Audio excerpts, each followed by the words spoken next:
I have mended 4 dead worlds in my life, and only one of them ever spoke to me first.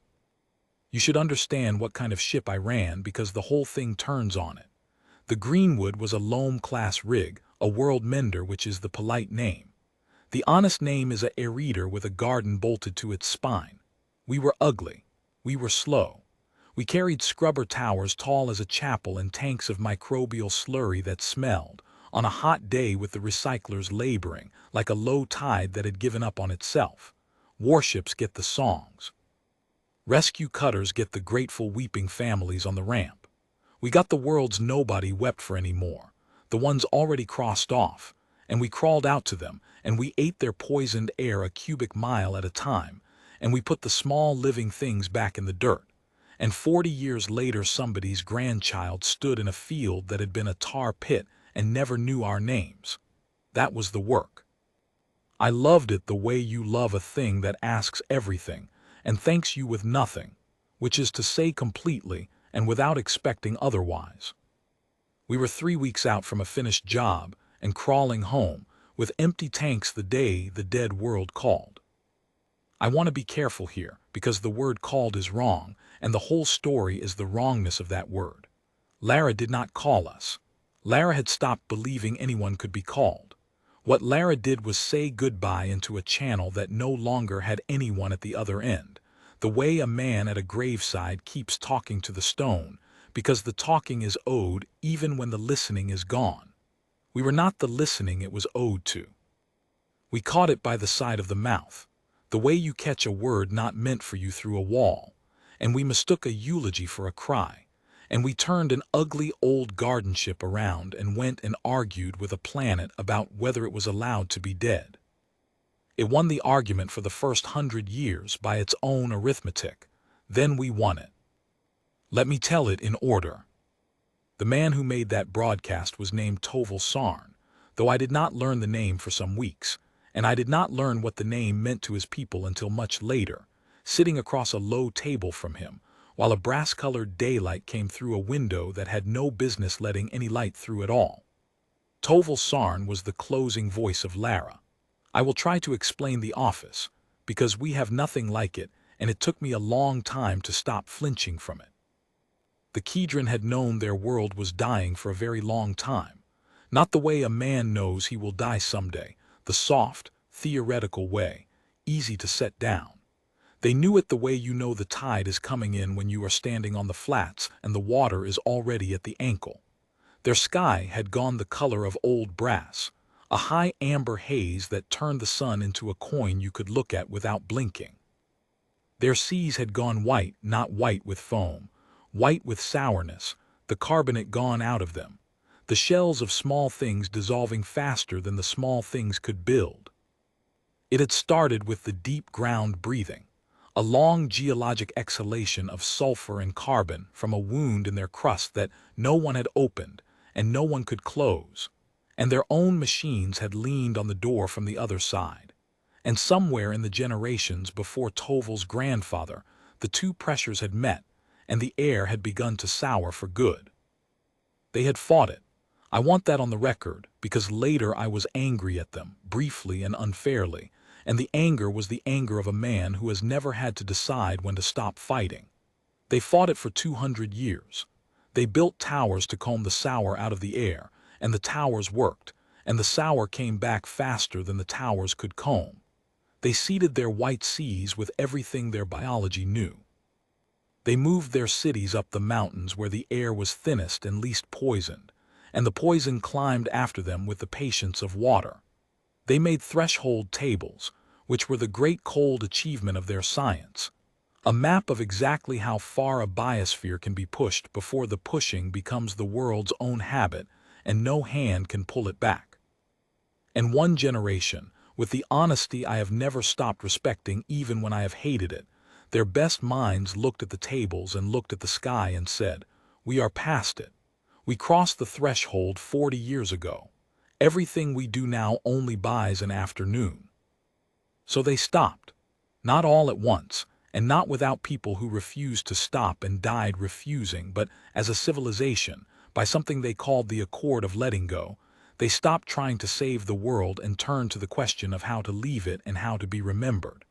They built sleeper arcs for as many as the arcs would hold, which was never enough, and they knew it. And they made the office of the closing voice. The closing voice did not save anyone. The closing voice composed the record. When a world dies that has writing and music and the names of its dead, and 100,000 years of looking up at a brass sky and making something of it, somebody has to say all of that into the dark so that the saying happened, so that the universe cannot pretend the Kedron simply never were. That was Toval's office. He was the last to hold it. He had been preparing the closing his whole life, the way a stonecutter prepares one stone, and the broadcast we caught, the one we mistook, was the closing itself, the finished thing, the world reading its own name aloud over its own grave. And here is the part that I have turned over more times than any other. The closing was aimed at the vault. The vault was a station the Kedron had built at the far edge of their own system, generations back, in the days when they still believed in a future that would want to look back at them. It was an archive. It was meant to outlast the surface, to hold the closing safe and broadcast it outward forever to whatever came after, a candle left burning in a window of a house everyone had left. The closing voice would transmit the record up to the vault, and the vault would carry it down the centuries. But the vault had failed. Quietly, the way everything on Lara had begun to fail, a slow degradation, a power lattice gone brittle, no one left with the means or the heart to go out and tend it. By the time Toval Sarn stood in his spire to transmit the finished closing, the vault had been silent for 11 years. He knew it was silent. He told me later, with a flatness I have learned is the Kedron way of carrying the things that would break a louder voice, that he had checked the vault's beacon every day for 11 years, and every day it had not answered. And on the 12th year, he had stopped checking and gone on building the closing anyway, because the closing was owed whether or not anyone could keep it. So when he finally stood and transmitted, he was broadcasting the most important words his people would ever speak to a relay he knew for a fact was dead. He aimed his goodbye at a candle he knew had gone out. He did it because it was owed.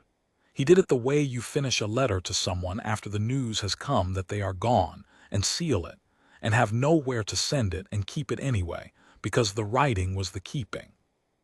And because the vault was dead and could not catch the beam and bend it down into the archive, the beam did what a beam does when nothing stops it. It went on. It overshot the dead station and ran out into the deep, a thin shout of a whole world's last words traveling in a straight line forever, meant for no one, expecting nothing, carrying buried in the record because the Kedron were thorough even in dying, the full and exact telemetry of how their heir had died. The numbers. The autopsy of a sky. 3 light weeks out, that thin shout brushed the side of the greenwood. We were not listening for words. World-menders do not listen for words. We listen for one thing always, a single signature our whole trade is built around, and our arrays are tuned to it the way a doctor's ear is tuned to a stilled chest. We listen for the sound a biosphere makes when it is going over. There is a pattern to a dying world's air, a particular cascade in the chemistry, a particular shape the numbers take as the living machinery of a planet stops correcting itself and begins, instead, to amplify its own poisoning. We hunt that pattern. It is how we find our work. Most of the worlds we mend, nobody sent us to. We heard them going under and went. So when Toval Sarn's closing brushed our hull, the greenwood did not hear a man's voice reading his civilization's name into the dark. The greenwood heard, riding under the voice like a stone under a stream, the cleanest, most complete biosphere-collapse signature any of us had ever logged. And it did exactly what it was built to do. It flagged it. It threw the alert. It did not say a man is speaking. It said a world is going over, here are the coordinates, this is what we exist for. I was asleep when it came in. Halloran had the watch. Halloran was our listener, a thin, patient woman who could read a chemistry trace the way other people read faces, and she was the one who first understood that the alert was wrong, or rather that it was right in a way none of our alerts had ever been right before. She woke me with the particular knock that means not an emergency, but you are going to want to be standing for this. And when I came onto the deck still pulling my coat straight, she had the trace up on the big glass, and she did not say anything. She just let me look. I had been mending worlds for 30 years. I had seen a great many dying skis in numbers. I had never seen one this far along that was still, somehow, putting out a structured signal. Dead worlds do not broadcast. A world this sour, this far past its own turning, should have had no one left at the panel and nothing left to say. And yet there it was, the collapse signature we knew in our bones and wrapped around it, when Halloran cleaned it up, the unmistakable architecture of a deliberate transmission. Speech. Patterned, intentional, made. It's a beacon, Sims said when we'd all gathered. Sims ran our atmospherics. He was the most practical man I have ever served with and the most likely to be right, and this once he was wrong, and the wrongness took us most of a day to see. Somebody's still alive down there and they're calling for help. Look at the collapse rate. That's a planet drowning. That's a mayday. And for the better part of that day, that is what we believed. We believed we had caught a distress call from a dying world late by accident, on a band that was never meant to carry it, and that somewhere under that brass sky, a people were broadcasting into the dark on the chance that anything at all would hear. The way you fire a flare not because you can see a ship, but because you cannot, and have to hope. We are not a rescue ship, but you do not need to be a rescue ship to turn toward a flare. We started to turn. It was Akoi who slowed us down. Akoi ran our soils and biota, the living end of the work, and she was the one of us who could actually read enough of the Kedron script. We had a passing library, trader's fragments, enough to stumble, to start pulling words out of the signal instead of just chemistry. She worked at it for 6 hours while the greenwood held its turn, and when she finally sat back, she had a face I did not like. "It's not a mayday," she said. We waited. "It's the opposite of a mayday," she said. "I've got maybe a third of it. It's a record. It's a memorial. They're not asking for anything. They're saying goodbye." She put a line of it up, translated as best she could, and I will not pretend I remember the exact shape of her first rough rendering, but the bones of it were this: "Let it be known that we were here. Let it be known that we saw the brass sky and called it beautiful before we knew it was killing us, and called it beautiful after. We do not ask to be saved. There is nothing left to save. We ask only to be remembered." And then, woven through it in a hand that Akoi said was the most careful thing she had ever tried to read, a line repeated like a refrain, like a thing the speaker needed said more than anything else in the whole long record: "Do not answer. There is nothing here to answer. We have already let go." The deck was very quiet. "So they're not asking for help," Sim said slowly. They've given up. That's a closed book. That's a grave with the stone already cut." He was not being cold. He was being a working man looking at a thing he could not fix.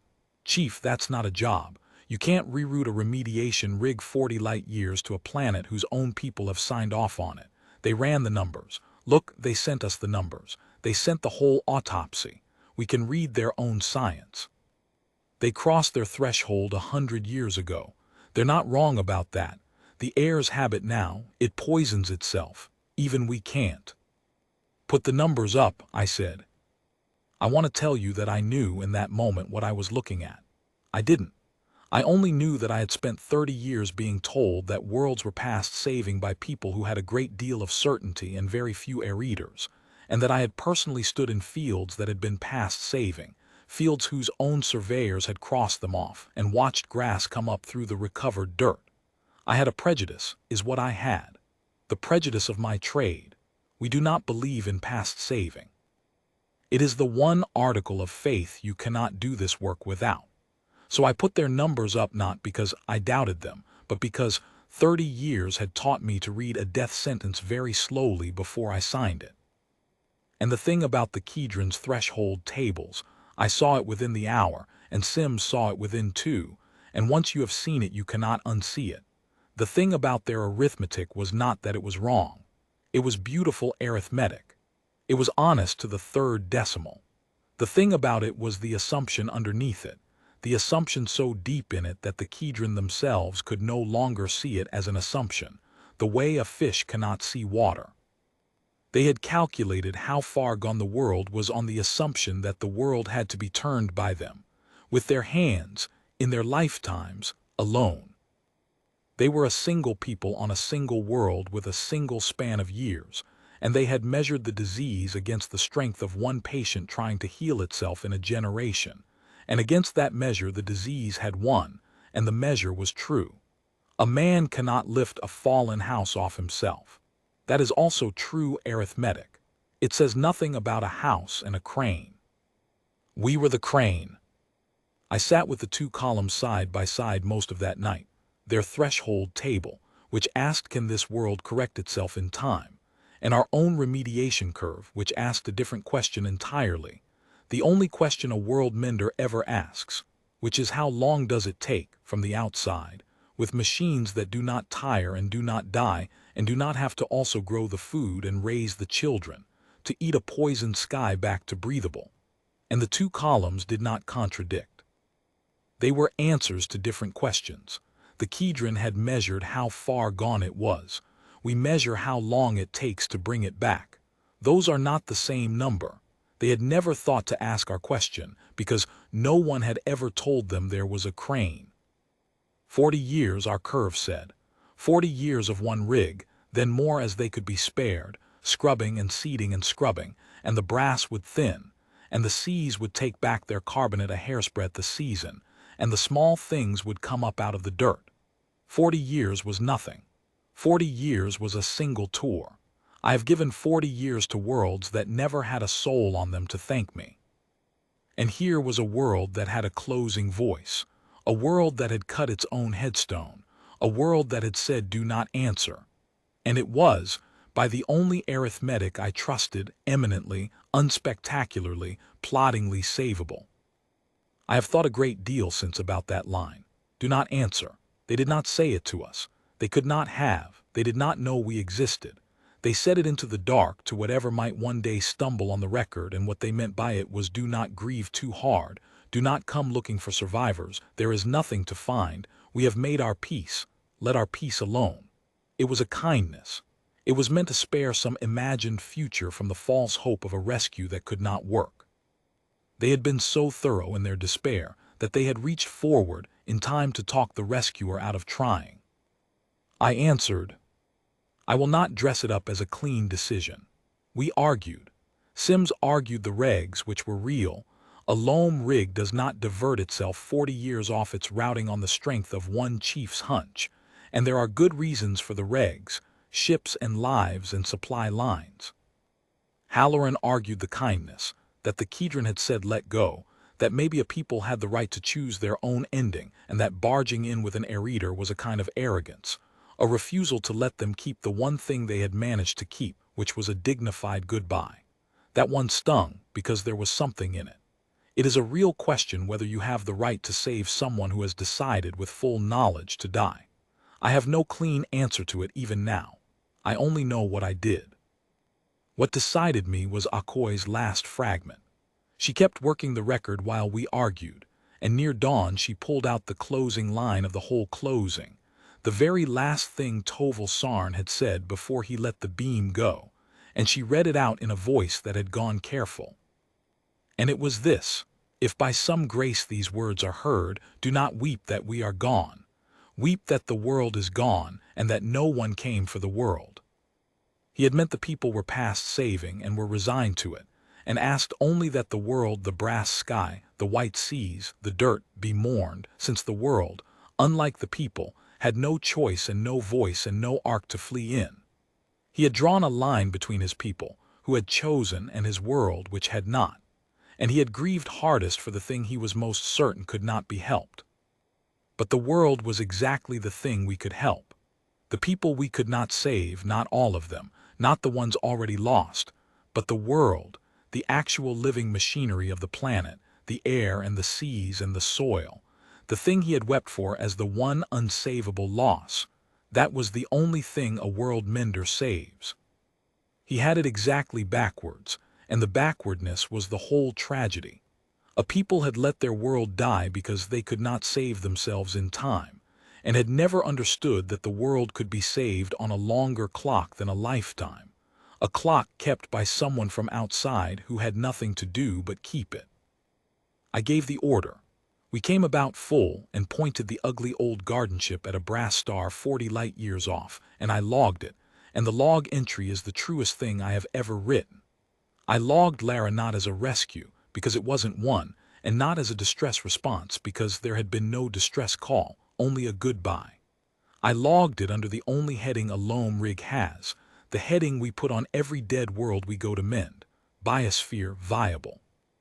And under estimated time to green I wrote 40 years, and under disposition I wrote begin. The crossing took us 5 months. We spent them the way menders do building. You do not arrive at a 40-year job and start. You arrive ready. We grew slurry. We tuned scrubbers. Akoi built and rebuilt her seeding plan from the Kedron's own soil chemistry, which they had sent us in the closing without ever dreaming it would be used as a recipe instead of an epitaph. We taught ourselves more of the script. And the whole 5 months the closing kept running. Toval Sarn had set it to repeat, a candle in a window, and it came around again and again, the world saying its own name into the dark, and we listened to it the way you listen to a letter from someone you are on your way to surprise, and it got harder to listen to the further we came, because we knew what they did not, that the do not answer was already broken, that an answer was already in flight, that the goodbye had been heard and was wrong. We dropped into Lara's system under that brass sky, and the brass was worse up close than any trace had warned. It was a sky like the inside of an old kettle. The sun hung in it swollen and bearable, a coin you could stare at, and the light that came down was the color of weak tea and lay over everything, over the white dead seas and the high stripped mountains and the last cities clinging to the cold peaks, and it was, God help me, beautiful, exactly as the closing had said. They had called it beautiful before they knew it was killing them, and they had gone on calling it beautiful after, and standing on the Greenwood's deck looking down at it I understood that too, and I understood why a people could love a thing that was killing them enough to lie down beside it. But I had not come 40 light years to find it beautiful. I had come to take the brass out of it. There is a difference between loving a sky and leaving it alone, and the difference is the whole of my trade. They saw us come in. Of course they did. A loam rig is many things, but stealthy is not among them, and we lit the upper air on entry like a slow falling forge. And here is where I have to give the rest of it to Toval, because the rest of it is his, and he told it to me himself, weeks later, across that low table, and I have never forgotten a word. He was in his spire when the watch call came. The spire was the broadcast tower, the highest still-tended structure on the highest still-held peak, and it had a window, a real window, glass, kept clear by hand, the last clear window on Lara, because the closing voice had to be able to see the world he was speaking for. He was an old man. He had buried the office's whole future when he accepted it, because there would be no closing voice after him. He was the last, and he knew it. And he had made his peace with being the last the way he had made his peace with everything, flatly, completely, with the calm that I first mistook for coldness and later understood was the deepest grief I have ever stood near. Grief so total it had stopped looking like grief and started looking like weather. When they told him a ship had entered the system, his first thought, he told me this without any shame, because by then shame had gone the way of hope. His first thought was that it was a Kedron ship, one of the sleeper arcs, turned back. He thought someone had lost their nerve out in the dark and come home to die on the world instead of in the cold, and he was already composing in the back of his mind the words he would say to them, the words about how it was all right, how coming home was its own kind of leaving. That was the only category he had for an arriving ship, one of ours, come back to die. Then they showed him the shape of it, and it was no ark. It was a thing he had no name for. Kedron ships were sleek. They had built for flight and for the long, cold sleep. This thing was a tower lying on its side. It had, he said, chimneys. It had the silhouette of a refinery that had decided to fly, all scrubber stacks and slurry tanks and the long, ugly spine. and it came down through the brass sky slow and patient and entirely without grace. And it did not look like rescue, and it did not look like war, and it did not look like anything in the Kedron's whole knowledge of the shapes that ships could take. He told me he stood at his window and watched it descend and felt, for the first time in 11 years, something he could not file. Not hope, he was very clear that it was not hope, not yet. He had killed hope deliberately, years before, as a mercy to himself. It was bewilderment, pure procedural bewilderment. A thing was happening that his entire framework had declared could not happen, and it was happening slowly, in full daylight in front of his clear window, and it had chimneys.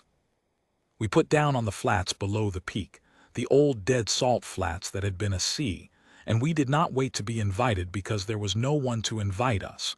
The lower air was past breathing, and the only living things were up on the cold peaks. We started the work before we said a single word to anyone. That was deliberate. I have learned, mending worlds, that you do not begin by talking. You begin by working, where they can see you, so that the first thing they understand about you is not a promise but a fact. We raised the first scrubber tower on the dead flats and we lit it, and it began, with a low sound like a held breath finally let go, to eat the sour air 1 cubic mile. Then another, the brass thinning over the flats in a slow stain of cleaner sky, a patch of pale blue no bigger than a thumbnail held at arm's length, the first blue that corner of Lara had seen in 100 years. Toval Sarn came down to us himself. It took him a day. The old man came down the mountain in a pressure shell with 2 attendants and the last working ground car on the peak, down out of the breathable cold into the sour low air to stand on the dead flats in front of a stranger's chimney. And I have always counted it the bravest thing I personally witnessed in this whole affair. An old man who had finished grieving walking down into the poison to look a miracle in the eye.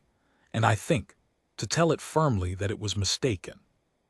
Because that is what he came to do. I understood it the moment he came out of the ground car, before a word was translated from the set of him. He had not come down in joy. He had come down to correct the record. He was the closing voice.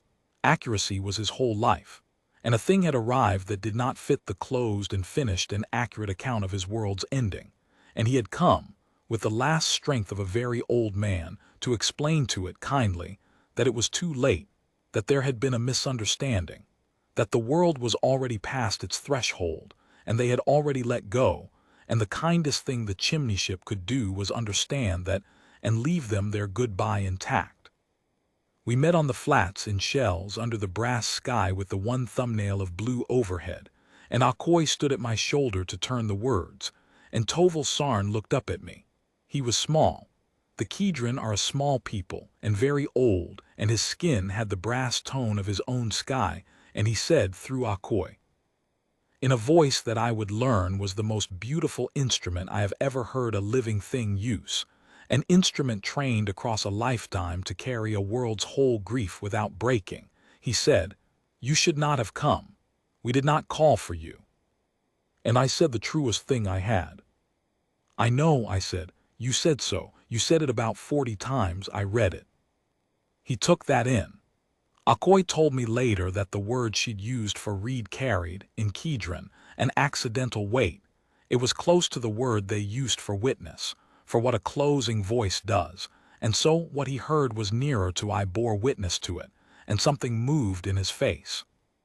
"Then you understand," he said. "You heard the closing, you heard us let go. There is nothing here to answer. The world is past its threshold. We made the record so that we would not be forgotten, not so that anyone would come. You have come a great distance for nothing, and I am sorry for it. We have nothing to give you. We have given everything we have to the going.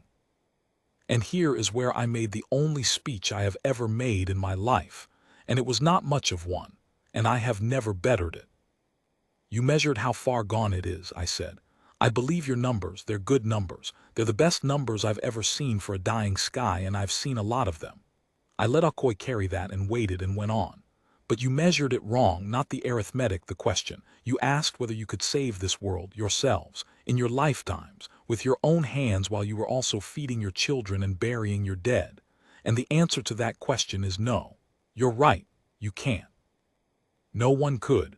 A man can't lift a house off his own chest. He watched me. He had stopped, I think, breathing. That's not my question, I said. I don't ask whether a world can save itself in time.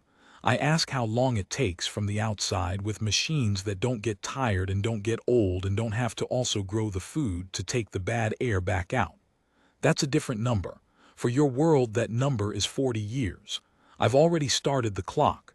I lit the first tower yesterday. Look up. He looked up, the old man, at the thumbnail of blue that had grown overnight to the size of a hand. A clean pale blue patch in the brass where the scrubber had been working all night without rest. And he looked at it for a long time. And Akoi did not translate anything because there was nothing to translate. And the two attendants behind him made a sound that I did not need any language to understand. You came for the world, he said at last, not a question. The realization arriving in him slowly, the way the blue had arrived in the sky, a stain spreading. Not the people. We have arcs for the people, not enough, but some. You did not come for the people, you came for the world. That's the only thing my ship knows how to come for, I said. We wept for the world, he said. In the closing, we wept hardest for the world because the people had chosen and the world had not, because the world could not be saved. He stopped. I watched him reach the bottom of it, the very bottom, the place where his whole settled and accurate account of his world's death turned over and showed its underside. We grieved hardest, he said, very quietly in that instrument of a voice, for the one thing that could be saved. And we told the dark not to answer so that no one would come and try and fail and break our peace. And someone came anyway, and is not failing. No, I said, we're not. I have stood in some quiet places. I have never stood anywhere as quiet as that dead salt flat under the brass kettle of that sky, with that small old alien man at the bottom of his own grief learning that he had cut the headstone too soon. He did not weep then. The Kedron do not much. Their grief had gone, as I said, the way of weather. What he did was worse and better. He turned to one of his attendants and he gave an instruction, and Akoi caught enough of it to go pale, and what he had said was, "Stop the closing. Take it off the repeat." And then he changed his mind before the attendant could move, and he said, "No, do not stop it. Bring me to the spire. There is a line to add." He went back up the mountain that same day. The old man, up out of the poison into the cold, and he did not rest. And Akoi and I followed him 3 days later when the work was stable enough to leave to Sims, because he had asked us to. And I want to tell you the last of it from inside the spire, at that low table, under that one clear window, because that is where it ended, and where, in another sense, it began. The spire was a small round room at the top of the broadcast tower, and the window was the only thing in it that mattered. A tall clear pane kept polished by hand for 200 years so that the closing voice could see the world. Through it that day, you could see the brass sky and the white Dead Sea far below and low on the flats where we had put down. A smudge that was the greenwood, and above the smudge a growing wound of blue, a clean blue lake spreading slowly across the brass, the first square mile of breathable sky that Lara had owned in a century, and it was, by then, big enough to see from the mountain. The old man had set his chair so that he could see it while he worked. He had been there 3 days. He had not, his attendant said, slept much. He had the closing up on his board, the whole of it, his life's one stone, and he had been at it, and what he had done was not stop it and not erase it. He had left every word of the goodbye intact. The record of how they had loved a brass sky and called it beautiful and crossed their threshold and let go, he left all of it. Because all of it was true, it had all happened. A people had genuinely faced their death and made peace with it, and that peace was a real and hard one and holy thing, and he would not pretend it away just because the death had turned out to be premature. He left the whole goodbye standing. And at the end, after the last line, after "weep that the world is gone and that no one came for the world," he had added a new last line, and he asked me, through Akoi, to hear it before he committed it. He read it to me in his own voice, that trained and unbreakable instrument, and then Akoi gave it to me in mine, and it was this. Let it also be known, someone came for the world. They came because they heard us say goodbye and could not let the goodbye be true. They did not save us from our grief was honest and we keep it. They saved the thing we grieved for.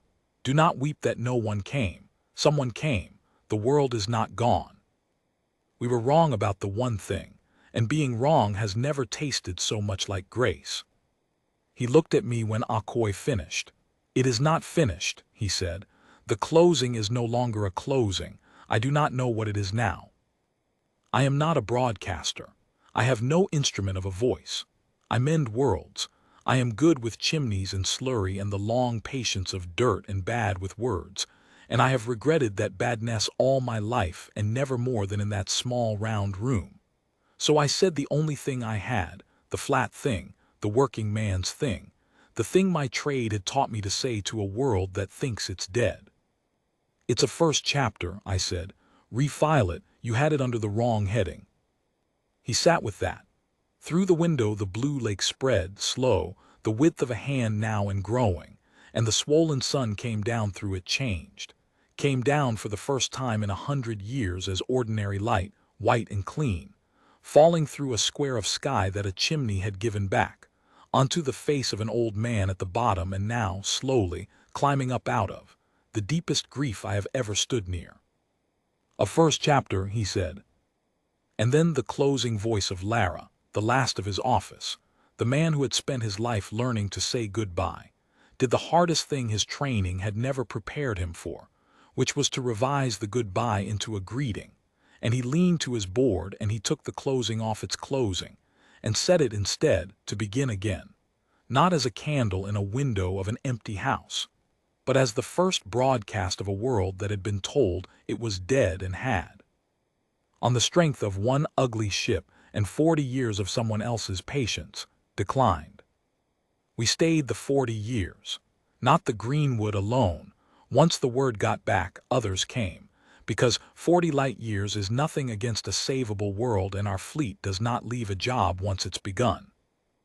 But it was the Greenwood that stayed longest, and it was the Greenwood that had answered, and I gave the rest of my working life to that brass sky, and I watched it go from brass to blue 1 square mile at a time, and I watched the white sea take back its carbonate a hairsbreadth a season, and I watched in the 30th year the first small living things come up out of the seeded dirt on the old salt flats, and I was an old man myself by then, near as old as Toval had been, and I stood where he had stood and looked at the green coming up out of the ground that his own science had crossed off, and I understood at last, and all the way down, what the work had been for, all of it, all 4 worlds, all the worlds nobody wept for. Toval Sarn did not live to see the blue close over the whole sky. He lived to see it grow from a thumbnail to a thing that covered the cities, lived to see his people come down off the cold peaks into air they could breathe, lived to stop the arcs and bring some of them home.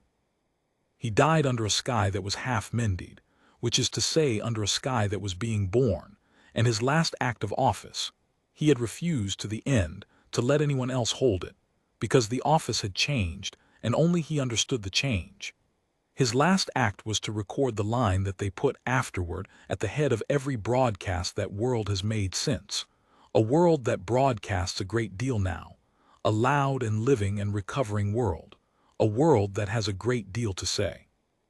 The line is this, and they translated it into our tongue themselves as a courtesy, and I have it where I can see it.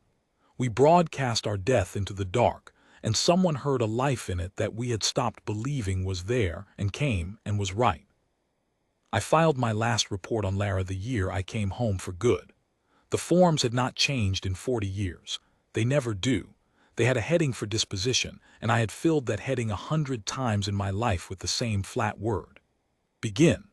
This time, for the only time, I crossed it out, and under it I wrote the other word, the word a world-mender almost never gets to write, because we leave long before the world is done, and someone else writes the ending if it ever gets one. I wrote green. And then, because there was a notes field, and because no one reads the notes field, and because I am bad with words but had carried this one for 40 years, and wanted it set down somewhere even if nowhere anyone would look. The way an old man on a dying world had once set his world's whole name down in a place he knew was empty, because the setting down was owed. I wrote one more line under the disposition, off the record, in the margin where the regs have nothing to say. I wrote they told us not to answer, we answered, we were right.